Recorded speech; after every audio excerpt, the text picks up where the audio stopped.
A.E. Staley Sr. was certainly instrumental in the decision to build Lake Decatur, but he was by no means the only driving factor. The City Council came to the conclusion that a lake must be built for the good of Decatur, following a water shortage in the summer of 1919. Staley Manufacturing Company depended on a reliable water source for corn processing, and Decatur needed a reliable water source for its citizens. A permanent dam to create Lake Decatur began construction in July 1920, but something had to be done immediately. Therefore, in the fall of 1919, Staley was given permission to create a temporary dam and build a permanent pumping station.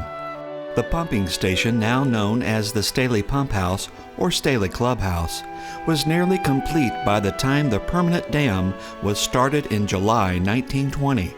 Once finished, people could reach the clubhouse by boat, train, and boardwalk. In 1920, the Staley Pumping Station was put into operation.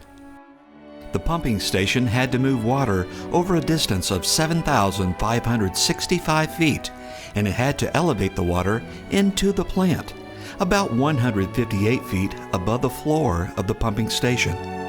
Originally designed to move 12 million gallons of water every 24 hours, by 1938, the pumping station was upgraded to accommodate 18 million gallons of water per day. It was necessary for the Staley Company to constantly innovate the pumping station to keep up with the needs of the company. The formal opening of the clubhouse was on New Year's Eve, 1922. Nearly 300 people attended. Here, the Staley Pumphouse is featured on the cover of the Staley Journal, February 1922. The inside pages show some interior photos of the pumphouse and people enjoying the space.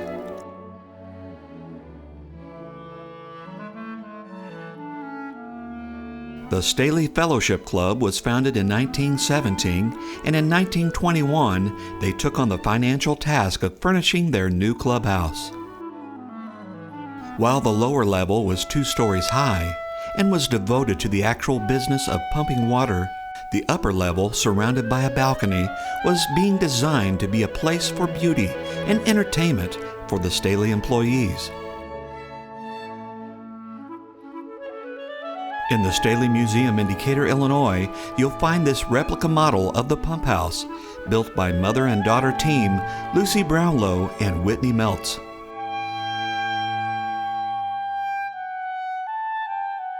The clubhouse furniture was designed by Harry Stadler and built by Albert Hoffman, both from the Pattern Shop.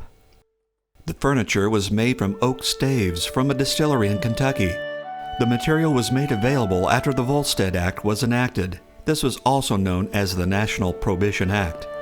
The clubhouse became a central part of holidays, weddings, and many other celebrations for members of the Staley Fellowship Club.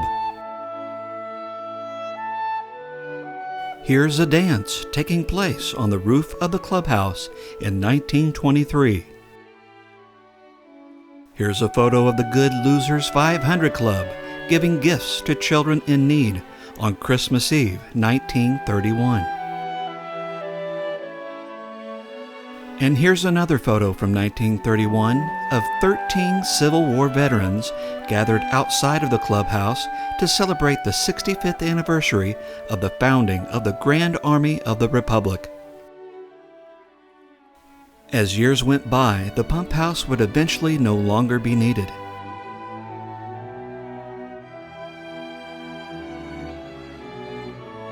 And with the decay of the structure, it was finally taken down in the spring of 2020. The Staley Museum has made efforts to save as much of its history as possible, acquiring photos from residents and also taking physical pieces of the pumphouse. In this photo, you can see the main fireplace and mantel. A section of that can now be seen in the museum. And with donations like this painting from local artist Lane Henson and other donations, the history of the Staley Pumphouse is in good hands. Although this Decatur landmark will no longer be around, its memory will forever live on.